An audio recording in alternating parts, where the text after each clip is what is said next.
अस्सलामु अलैकुम वरहमतुल्लाहि वबरकातुहू। दो वाक़यात मैं आप लोगों को सुनाना चाहता हूँ और ये वाक़यात सुनाने का मकसद एक बड़ी अहम चीज़ की तरफ आप लोगों को मुतनब्बे करना है। एक बच्चा हमारे यहाँ मकतब में पढ़ता है कुरान शरीफ, तो वो कई दिनों से पढ़ने नहीं आ रहा था। तकरीबन 3 दिन के बाद वो पढ़ने के लिए मकतब आया। तो मैंने उससे पूछा कि भाई तुम कुरान मजीद पढ़ने क्यों नहीं आ रहे थे और क्यों तुमने नागा की 3 दिन की? तो कहने लगा मैं दुकान पर बैठा हुआ था। तो मैंने कहा भाई दुकान पे क्यों बैठे हुए थे, आज नहीं बैठे तुम दुकान पर? तो उसने बताया कि मेरे पापा जो हैं वो 3 दिन की जमात में गए हुए थे, तो वो जमात में चले गए, तो मैं उनकी जगह दुकान पर बैठ रहा था। अब वालिद साहब जमात में ऐसे आ गए हैं तो मैं अब पढ़ने आया हूँ। तो मैंने कहा स्कूल भी नहीं गए होगे 3 दिन से? कहने लगा नहीं गया था मैं स्कूल। मैंने कहा ठीक है, अपने वालिद साहब को बुला के लाना।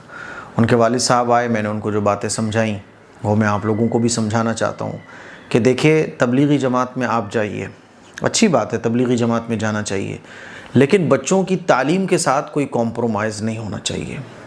आप तबलीगी जमात में जा रहे हो और बच्चे की तालीम का अगर नुकसान हो रहा है तो फिर तबलीगी जमात में इस तरह से जाना आपके लिए बिल्कुल दुरुस्त नहीं होगा। फिर आपके लिए ज़रूरी है कि आप मस्जिद के इमाम या आपके मोहल्ले की मस्जिद में जो तबलीगी जमात आ रही है, आप अपना फ़ारिग वक्त दीन को सीखने में, दीन की दावत में लगाइए। लेकिन इस तरह से जमात में निकल जाना कि आप अपने बच्चे की तालीम का बिल्कुल भी ख्याल ना करो। 3 दिन वो बच्चा ना तो कुरान पढ़ने आया मस्जिद में, ना वो 3 दिन स्कूल गया, 3 दिन वो आपकी दुकान को संभाल रहा था क्योंकि आप तबलीगी जमात में गए हुए हो। ये बिल्कुल भी दुरुस्त नहीं है। हम मुसलमान अपने बच्चों की तालीम के सिलसिले में हसास कब होंगे? आप ये समझ लीजिए कि इस वक्त हमें अपने बच्चों की तालीम की इतनी फ़िक्र करने की ज़रूरत है जितना हम खाने की फ़िक्र करते हैं, जितना हम कपड़ों की फ़िक्र करते हैं, जितना हम अपने इलाके, अपने रिश्तेदारों के प्रोग्राम की फ़िक्र करते हैं, जितना हम घूमने और खाने पीने की फ़िक्र करते हैं, अपने कारोबार की फ़िक्र करते हैं। सारी चीज़ों की फ़िक्र एक तरफ और बच्चों की तालीम और तरबियत की फ़िक्र एक तरफ। ये बात मैंने उनको भी समझाई, आप लोगों को भी समझा रहा हूँ कि आप अगर तबलीगी जमात में जाना चाहते हैं बिल्कुल जाइए, जाना भी चाहिए अगर मौका है, लेकिन बच्चों की तालीम की सेटिंग करके जाइए। आपको पता है कि 3 दिन दुकान बंद रहेगी, बच्चे की तालीम के साथ कोई कॉम्प्रोमाइज़ ना कीजिए। आप सेटिंग बनाइए, थोड़ा सा ख़र्चा ज़्यादा कीजिए। अगर आप अफोर्ड कर सकते हैं तो 3 दिन दुकान बंद करिए, लेकिन बच्चे की तालीम के साथ नहीं, वरना फिर आप मत जाइए तबलीगी जमात में। फिर आप अपने उलमा के साथ, अपने इलाके की जो मस्जिदवार जो जमात होती है उसके साथ मिलकर मेहनत कीजिए। ये बात हमें समझनी है। दूसरा वाक़या मैं सुनाना चाहूँगा। एक खातून आई, 3 बच्चे उनके, आके रोने लगी, कहने लगी कि मेरे शौहर जो है ना वो जमात में चले गए 40 दिन की, और कहने लगे कि अल्लाह करेगा, अल्लाह की राह में मैं तो जा रहा हूँ, तो अब मैं इतनी परेशान हूँ कि घर में ना तो खाने को है ना पीने को है और वो बस छोड़ के चले गए, क्या करूँ? तो बहरहाल हमने उनके यहाँ राशन भरवाया, उनके घर राशन पहुँचवाया। तो ऐसे भी लोग करते हैं कि अपनी बीवी बच्चों को छोड़कर चले जाते हैं और उनको ये समझाया जाता है कि अल्लाह की राह में सब कुछ छोड़ दो, अल्लाह की राह में सब कुछ कुर्बान कर दो। देखो सहाबा इकराम तो अपनी नई नई बीवियों को छोड़ के चले गए थे, सहाबा इकराम तो सबको छोड़ के निकल गए थे। मेरा भाई वो अलग सिचुएशन थी, वो जिहाद था। ग़ज़वा तबूक के मौके पर अल्लाह के नबी सल्लल्लाहु अलैहि वसल्लम ने आम ऐलान फरमाया, आप दीन अपने उलमा से सीखो। मैं आपको ये बोलना चाह रहा हूँ, जब आप दीन उलमा से सीखोगे और दीन को उलमा से सीख कर उस पर अमल करोगे तो ये बिगाड़ पैदा नहीं होगा। आपकी बीवी का ख़र्चा आपके ज़िम्मे है, आपके बच्चों का ख़र्चा आपके ज़िम्मे है। और हज को अल्लाह ताला ने फ़र्ज़, हज जैसी अजीम इबादत को अल्लाह ताला ने फ़र्ज़ तब किया है कि जब आप हज करने जाओगे तो आपके पीछे बीवी बच्चों के ख़र्चे में, बीवी बच्चों के आराम में, खाने पीने में कोई प्रॉब्लम ना आए, तो आपके लिए हज पे जाना फ़र्ज़ हो जाएगा। तो हज जैसी अजीम इबादत में भी अल्लाह ताला कह रहा है बीवी बच्चों की फ़िक्र। ये बीवी का ख़र्चा आपके ज़िम्मे है, बच्चों का ख़र्चा आपके ज़िम्मे है। आप बच्चों को छोड़ के निकल गए, अब बच्चों की तालीम की फ़िक्र कौन करेगा, उनकी तरबियत की फ़िक्र कौन करेगा, इन बच्चों पर नज़र कौन रखेगा? बीवी अब घर में खाने को कुछ नहीं है, आप तो जमात में चले गए कहते हुए कि अल्लाह की राह में छोड़ दिया मैंने। ये वो ख़राबियाँ हैं जो तबलीगी जमात में कुछ जुहला की वजह से आ गई हैं। यानी जाहिल लोग तबलीगी जमात में अमीर बन जाते हैं और लोगों को गाइड कर रहे होते हैं, जिसकी वजह से सही दीन का इल्म लोगों तक नहीं पहुँच पाता है। मैं आप लोगों से ये कहना चाहता हूँ, तबलीगी जमात में जाना बिल्कुल अच्छा है, जाना चाहिए। मैं खुद भी जाता हूँ, मैं खुद गश्त करवाता हूँ, मैं खुद तबलीगी जमात जब मस्जिद में आती है तो उनके साथ मेहनत करता हूँ। लेकिन सही रुख इख्तियार करना, वो तालीम जो अल्लाह और अल्लाह के रसूल ने दी है, वो क्या है कि पूरा नानो नफ़क़ा ज़िम्मेदारी। आप 40 दिन की जमात में जाओ, अच्छी बात है, जाइए आप, लेकिन बच्चों की तालीम में कोई रुकावट नहीं आएगी, बीवी बच्चों के ख़र्चे पर कोई फ़र्क नहीं आएगा। बीवी बच्चों को आप छोड़ के चले गए, अब इनकी निगरानी कौन करेगा, इनकी देखभाल कौन करेगा, इनकी केयर कौन करेगा? ऐसा नहीं होना चाहिए, ये बहुत गलत बात है।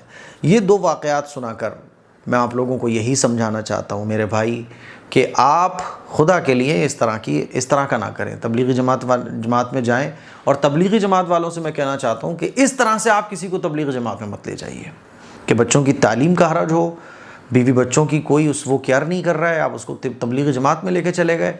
अब बीवी बच्चों को कौन देखेगा, वो तो निकल गया, 40 दिन के बाद आएगा। मोबाइल भी ऑफ़ करवा देते हो आप लोग, वो मोबाइल ऑफ़ कर लेता है, फिर 40 दिन तक बीवी बच्चे परेशान रहते हैं।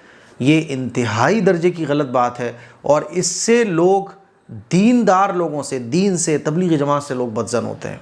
अल्लाह के नबी सल्लल्लाहु अलैहि वसल्लम ने इरशाद फरमाया, बीवी का हक़ है तुम्हारे ऊपर, बीवी का ख़र्चा दो, बीवी बच्चों का ख़र्चा दे के पूरा सेटिंग करके जाओ। आपके 40 दिन में आपके पीछे इनकी देखभाल कौन करेगा? और अगर आप नहीं है कोई, और आपके अंदर इतनी ताकत नहीं है, तो फिर आप मत जाओ तबलीगी जमात में, आप मकाम पर रहते हुए वो काम करो। ये मैं आपको बोलना चाह रहा हूँ। इस तरह के बहुत वाक़यात सुनने में आते रहते हैं कि एक नौजवान अच्छा खासा कारोबार चला रहा था, तबलीगी जमात वालों से वो मिला, तबलीगी जमात में लगा हुआ था, अचानक से सारा कारोबार छोड़ छाड़ के वो चला गया।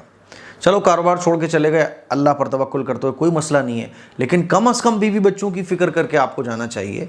आपकी बूढ़ी माँ है, आपके पीछे उसका क्या होगा, क्योंकि उस आपके अलावा उसका कोई सहारा नहीं है। तो ये दीन नहीं है, बल्कि इस तरह से जब लोग सुनते हैं कि यार ये क्या है, ये कौन सा दीन है, अल्लाह के नबी सल्लल्लाहु अलैहि वसल्लम की तालीमात ये बिल्कुल नहीं है, समझ रहे हो? तो ये चंद बातें थी, चंद वाक़यात सुनाकर मुझे आपको समझानी थी। अल्हम्दुलिल्लाह हमारा पूरा ख़ानदान तबलीग में लगा हुआ है, हमारे दादा की सारी ज़िंदगी तबलीग में लग गई, हम खुद तबलीग में लगे हुए हैं, है ना। तबलीग की मेहनत हमारे अब्बा दादा हम सब लोग करते हैं, लेकिन ये तबलीग नहीं है जो आजकल राइज हो गई है। और प्रॉब्लम ये है कि अगर ये सारी बातें समझाई जाएं तो वो लोग उल्टा हमें ही कहना शुरू कर देते हैं, बोले यार तबलीग की आपको समझ नहीं है, देखो साहबा वहाँ गए थे, साहबा ने सब कुछ कुर्बान किया था। भाई वो क्या है, वो कौन सी आयतें हैं? वो इस्लामी हुकूमत थी, उसमें जिहाद फ़र्ज़ हो चुका था, समझ रहे हो? वो एक ऐसा काम था जो मकाम पर रहते वो हो ही नहीं सकता था। जैसे फ़ौज में अगर कोई आदमी हो तो वो बॉर्डर पे जाके ही तो मुकाबला करेगा, वो घर में रहते हुए तो मुकाबला नहीं कर सकता।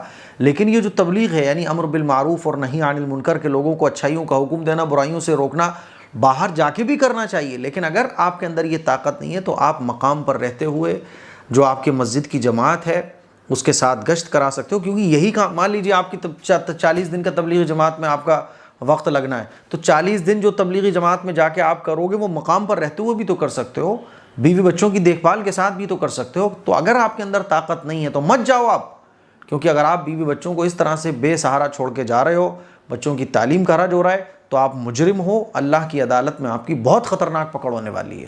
ये चंद बातें थी जो मुझे आप लोगों के साथ शेयर करनी थी। इस क्लिप को शेयर कीजिए, दूसरों तक पहुँचाइए।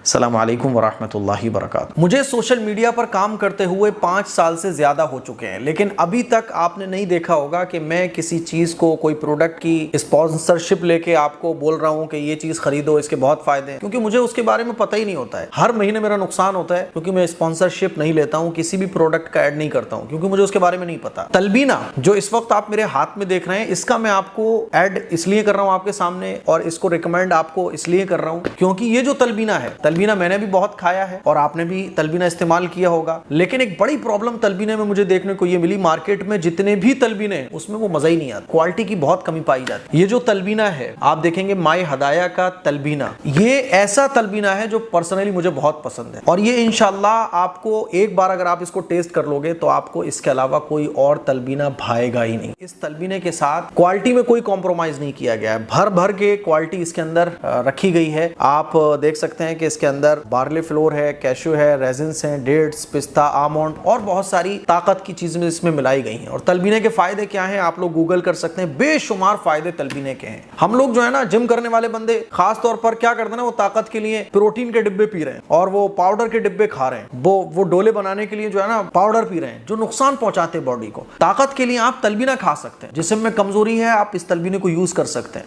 उठते बैठते आंखों में अंधेरा आ जाता है, दिल की बीमारियों को दूर करने के लिए और वजन को कम करने के लिए, जिस्म को सेहतमंद रखने के लिए, कमजोरी को दूर करने के लिए बेशुमार फायदों में तलबीना फायदा पहुंचाता है। अल्लाह के नबी सल्लल्लाहु अलैहि वसल्लम के जमाने में तलबीने को बहुत पसंद भी किया जाता था। इसीलिए आप एक बार इस तलबीने को जरूर ट्राई कीजिएगा। मैं आपको गारंटी दे रहा हूं कि ये तलबीना आपको बहुत पसंद आने वाला है। ऑर्डर करने के लिए आप इस नंबर पर भी जा सकते हैं और वेबसाइट myhadaya.in, इस वेबसाइट पर भी आप विजिट कर सकते हैं। मैं आपको फिर बोल रहा हूं कि इस तलबीने को यूज करने के बाद, क्योंकि मैं इसको पर्सनली यूज कर रहा हूं, इस तलबीने को यूज करने के बाद आपको कोई और तलबीना पसंद नहीं आएगा। इतना इसके अंदर आपको क्वालिटी वाइज आइटम देखने को मिलने वाला है। तो ऑर्डर कीजिए, अभी दुआओं की गुजारिश है, और इसको रिकमेंड भी कीजिए। और जो लोकल चीजें हैं इधर उधर की जो पाउडर वगैरह से बनती हैं, ये देसी आइटम है, इसको इस्तेमाल कीजिए ताकि जेन्युइन फायदा, जो रियल फायदा है वो आपकी बॉडी को मिल सके। अस्सलाम वालेकुम व रहमतुल्लाहि व बरकातुहू।